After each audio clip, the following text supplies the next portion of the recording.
Comic-Con. I know some of you have been here before. I know you're having fun. Yeah. But more importantly, we're happy to have you here to color with us. Relax a little bit. You know, this is the kind of place where be playful pays. You know, why not have a little fun? Yes, Why I not here too? So that's the goal here too. We are a brand new show, this amazing world, so many great people, and more importantly, as I look at each of these characters, like they're so full.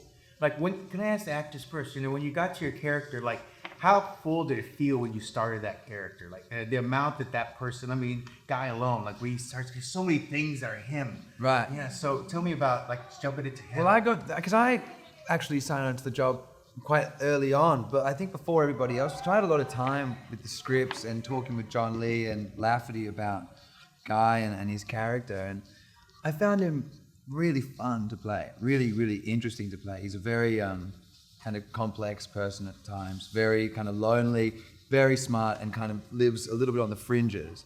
He has had quite a difficult upbringing in a way, adopted and put in different places, but also has been quite successful in his academia. However, that all kind of falls apart once the Talamasca comes into his life, and Helen shows up in episode 1 and tells him that all of that's been a lie. So that was like, when I read that part, I mean, I kind of thought he's kind of like an average Joe, but then when I found out that he's got a lot more going on, I found him really, really fun to play with. And yeah, it's been amazing. You have a better crayon set than me. There you go, way better. We have a lot of here. Keep going over to that one. We'll make sure to send some back to you at some point as well too. William, I'm trying to remember here. I think you were here for Comic-Con. Was it you were a devil chasing Nicolas Cage, I believe? Yeah. Was that you were at Comic-Con here too? For right? Drive Angry. Yeah, Drive Angry. Were you here then? I was here. It was the other one. It was a carpet there. Was that your first Comic-Con? I believe we were here for Prison Break. Oh, Prison Break first. 1 year. I'm not sure when, but somewhere along the line. Yeah. Well, I thank you for coming back, and Jasper looks like a lot of fun. He's in control. He's got a little affectation kind of thing to kind of have fun with as well, which I'm sure was great on camera, but you're probably clicking it all over the place, and people are wondering. It's almost like a bell. They know where William is, maybe too. I don't know if you were carried around with you or not. So. I would walk down the streets in Manchester, England, and click that thing and see if something happened. Tell us a little bit about Jasper. Just an awful lot of fun to. I think Jasper from the get-go is very clear about what he needs in this world right now. So anything that gets in the way is going to be dealt with, and he just might meet some folks along the way that are going to help that out. Very cool. Or not. My depiction Or of not. Jasper's pretty Oh, good. you know what? Can I turn it No, down? yeah, we want to save those. Yeah. Wait for it. I gave you the opportunity to do something cool. Yeah. We're in Get better. Davies here too. Let's talk about Olive. Olive is a mysterious, beguiling character. She's a master disguise. She's an expert spy. She's Guy's handler, which is a full-time career job. And what I love about her is she's very much in the grey. She lives in the grey. You know, I feel like she's elusive. You can't pin her down, and she's always 5 to 10 steps ahead of everyone else. Oh, Very mysterious. yeah, very mysterious. Doris. Oh, yes. So Doris is she is someone who, knows the supernatural world well, but hates it, and is very much a kind of a social recluse. That's why she lives with the coven that she lives with in Regent's Canal. And then she meets this guy who thinks he knows everything, but actually knows nothing. All right. Well said. Yeah. I love you guys so much. Let's talk to the showrunners now. Now, when it came to this world, like we understand who Anne Rice is, we understand what she's delivered to, but there's always a tilt. There's always something different. There's a modern age now too. So tell us about kind of creating that world and what you wanted people to see in that time. Yeah, I mean, it all started with John Lee saying, he wanted to do a spy show in the Anne Rice world. And I think that, when we really got into the meat of it, it was like, Interview is such a great show. Rollin Jones established this incredible universe, but like for us, like the idea that there was this organization where people were going to a job every day. You know, they had a job to do, which was to keep the immortal universe, the immortal world, separate from the mortal world. And like, they punched in, they collect a paycheck, they have, you know, spreadsheets to go through, and it's like, what are those people like, and what are the problems that come up in their world? And to just totally focus on that and all the lunacy they get into was just a ton of fun. I mean, there's a lot of humor in that too. That's their job too. Like, there's probably one insurance guy who's like, I just deal with Superman problems. Like, that's my problem. The new building goes down. That's my job. Like, John always said from the start, he was like, "There's somebody that runs HR in this place. Like, that's what you do, you know." And it's great. Yeah, I guess I don't know if dental is covered when a werewolf bites you. So yeah. They have a good dental plan, I'm sure. Yeah. Yeah. Talk about the look of this too, because it's a lot of fun to look at as well.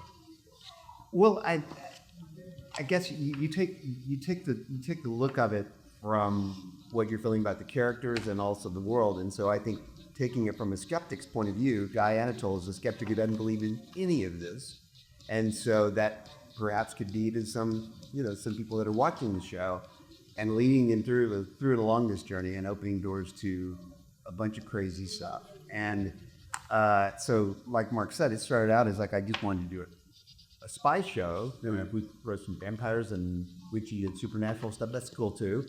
But the thing that vampires genre and spy genre have in common are secrets, shadows, negative space of the frame, that kind of stuff. And so I think when you think about it visually, we just leaned into shadowed faces, walking in and out of shadow, reflections, those kind of things, and I don't know. I had my DP from Ballman Movies, and we just shot it like a movie. I said, I don't know of this, I just know good. Right. And we also shot in Manchester, England, which, you know, the look of that place. We were shooting it for London and a particular part of London, and it was just as soon as John and I stepped foot off of a bus, we were scouting locations, we knew instantaneously that it was the right place. There's canals, there's old cotton mills that have shut down, and it has that gritty feel that I think a lot of things in the Anne Rice universe have, but also its own unique place in looking like what a spy film looks like. And that was finding the marriage of those two things was super important for us.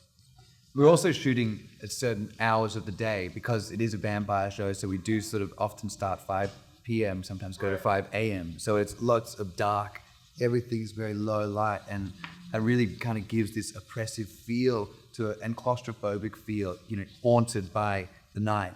And I think that, and shadowy, everything's very shadowy. That's what I've seen, yeah. When it comes to Guy too, as you progress, do you see, especially when it comes to spy thrillers and those kind of ideas, it's always when someone finds the realization or the hero within or the power within too. Like, did you kind of see that as kind of grows within him because understanding is a power too, Right, but that kind of concept of like the reluctant spy is such an interesting one for me because it's like he doesn't want to be this, he doesn't want to do this, but after this incident with Helen, he realizes it's kind of all he's got. Like he has to kind of take the dive and go on this mission to figure out exactly who he is because he knows nothing. And someone who has nothing can be incredibly dangerous. Yeah. Could we talk about, Jay, for these two are here who are or are not here, tell me about how they came on and your ideas of where they hit into this world too. I'll start since I'm doing what is it? But I was looking for, I thought if I'm a skeptic and don't believe in vampires and witches and somebody tells me that they do exist, I would say prove it. And so I thought I have to have in the pilot something where we're introduced to a vampire. And I go, but what does a vampire look like to a skeptic? And their first vampire, what do I want it to be? And I didn't want it to be gothic and velvet and operatic and all that stuff, which I love those vampires too. But I thought, well, that's kind of falling into an arena that I've seen before. So I thought, what if it's a guy who lives in a penthouse in the Dakota in New York and told a bunch of state secrets and now is working with the Talamasca and you don't know exactly what we go. And so I'd written the scene where he was kind of all over the map and in a good way and bouncing around, literally. And then I'd worked with Jason Schwartzman before on Saving Mr. Banks. And so I called Jason and I said, hey, you want to play a vampire? And he goes, yeah. So, and then, he was born and came and killed it. And yeah. So, but then go ahead about And then Elizabeth McGovern, who plays Helen. Helen is a character who she's in a position of great power in the New York Mother House, a branch of the Talamasca, and she's somebody who has risen up the ranks, is very confident, is very adept, and very skilled, but she also has some really private wounds and some secrets and some things that she is trying to find out and accomplish and secure in her own world. And those things are revealed to us over time, but it's clear that those things are at odds with maybe what the large organization wants or needs her to be doing. Right. Well, I see my intrusive file. You said Save Mr. Banks. I'm like, I want a Sherman Brothers song about vampires. Jason could come up with one. I go up with that too. So, one of the things that I do enjoy about this is the fact that it is set as something that we understand is a world too. So, what was it? For the actors, what was something that you kind of really wanted to get in view in the real world in your character, something that's part of their day, you're already a night person, of course, too. So what is something you would do that maybe you didn't actually say or do, but you're like, this person likes the first donut that comes out at 2 a.m. because that's their day kind of thing, So. Right. The rituals. Yeah, the rituals often.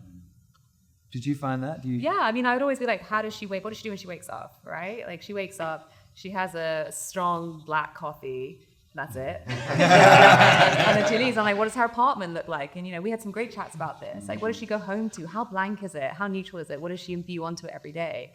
I think it's a very lonely existence to be a Skye at that level as well. So it's like, who does she turn to? Herself. Who is her best friend? Herself. Like, it's very isolating. And then, therefore, how do you interact with the world when you sort of are a master of all? She's a chameleon, but then who is the real Olive underneath it? And that's something which I love to think about. Whys, the whys. Celine, did you have that? I actually want to save all of that. I had loads, but I want to keep them to myself. I had so many, and I'd go up to Mark and I'd be like, I think she does this and this and this, but I'm not going to tell you. I'm so sorry. We'll see it. I'm sure we'll see it somehow, somewhere. But Celine and I had a lot of discussions about that stuff, and it was like, I think this is all the cast. Everybody was so devoted to their characters and their backstories, and granular stuff, little stuff from their childhoods and everything. And it was just, I think that vibe on set for us was like, everybody here is super committed to this and having a blast, and I think it really shows up on screen. But that's the beauty of having you two there the whole time. Literally, Yeah. you were there, like having the showrunners there with us, looking out for us, and the writers. It's like, okay, can we do this? And that kind of collaboration it kind of built this family for all of us. I mean, we shot for 6 months in the UK and in New York a little, and it was just like having that. We were really a team. Yeah. Well, and these guys, when they start to ask really good questions, you don't know the answer to. You just you come up with characters, and then it's not long before they know more about the character than you do, and are asking all the right questions. Right. And that's such a great time when you're handing it off and you're doing it together, and then they're off, and it's like flying on their own, and you're watching and going, I can't believe I had anything to do with that. This is fantastic. Yeah. Remember, Jason was funny. He's an actor's process. All these guys are so much fun to work with, and I love actors. But Jason, for instance, I'm trying to find out who Burton is, and I'm lost a little bit, and you guys, just tell me one thing about him. Tell me one thing. First thing that comes to mind. I go, he changed clothes 4 times before this meeting. Anyway, got it. I didn't know that. That's so good. great. He said he was looking forward to this meeting so much that he changed clothes 4 times. Oh my God. And he goes, okay, I got it. That's great. That's so great. Yeah. That's a great thing. It's a great story. If you would Guy and Jasper and Jazzy, what do you think? Jazzy. Did he just say that? He said jazzy, right? that's how you die. Thank you. That's That's how you died. Okay. I'm sorry. What was the question? I was just a little busy, right? with the- Sorry, we were saying like things that you put into into this character as an actor behind the scenes that we don't see. Like she has a ritual when she wakes up. Certain things, he understands the character. Or was it something for Jasper where you thought this is something who he is because he has a nightlife. He does this. These are the things he does. Whatever, but it allows him to be him.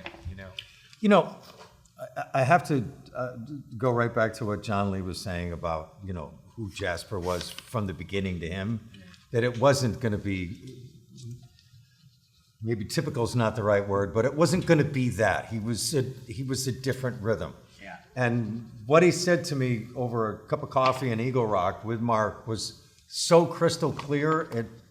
It wasn't like, as an actor, I sat there and I thought, well, let me process that. I'm like, no, it's processed. I get it. I like it. And I'm just going to stay on that road.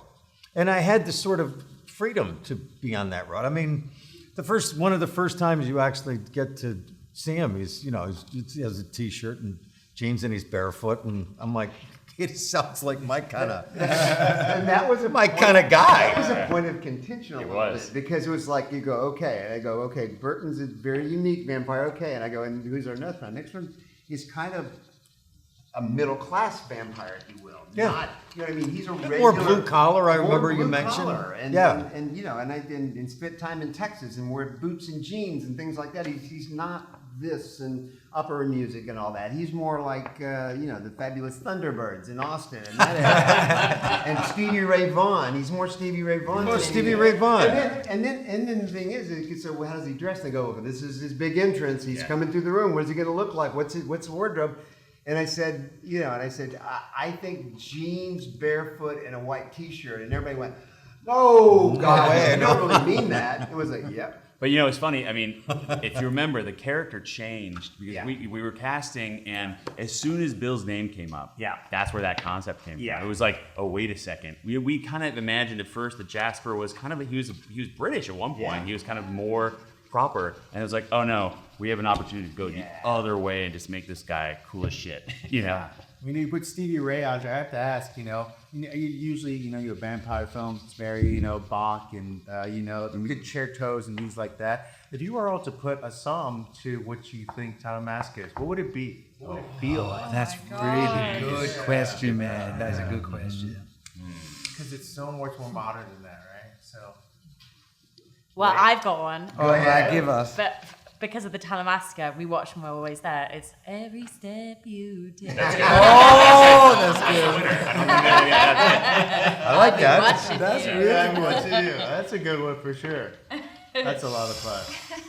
Yeah, and I think that's where we are. We have the ability to kind of delve into these worlds, but have more, which is the beauty of it. It's just like people who love Star Wars but read the books. Right. Like you want more. You want to live in this world. You want to fill in those spots too. So. And that's the beauty of this additional series in the Anne Rice universe, the Immortals, is that we have more space to play now, more of a world to kind of new characters to bring in, and I think that's been this really exciting thing. Like, how much more can we make of the Anne Rice universe? And Talamasca makes a big old meal of.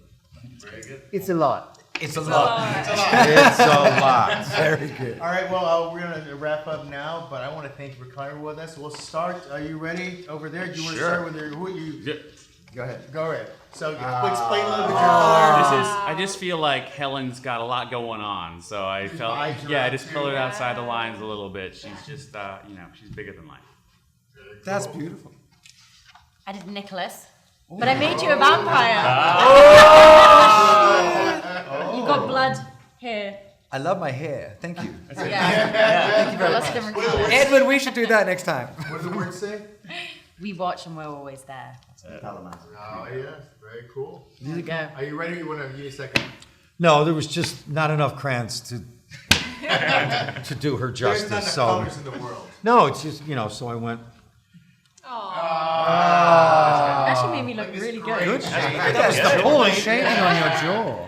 Really good cheekbones there. Yeah, really good. Thank you. Really I touched. did Jasper, That's like Where the did you get Sex the stickers? Pistols, Jasper. Yeah. There's stickers all around. Yeah. Kind of intrusive thoughts, but they're kind ones. You're beautiful. You're so amazing. You're awesome. You're the best. I hope you have that. What does the necklace say? That says bad boy, and then over here we got his nickname. Jazzy. Jazzy, I'm gonna slap him so hard at some point today. All right. That is punk, But man. it's also like the eye roll. You can feel the eye roll. Yeah. Right? It's just like, here we go again. I feel like she'd have a cat like this. Yes, you might. Yeah. I love her glasses. And then this is her fans. These are the kind of people who. Yeah. I gotta sign it. All right. Oh, yeah. John, Yes, Burton. Changed clothes 4 times. Yep. Oh, love that. That's awesome.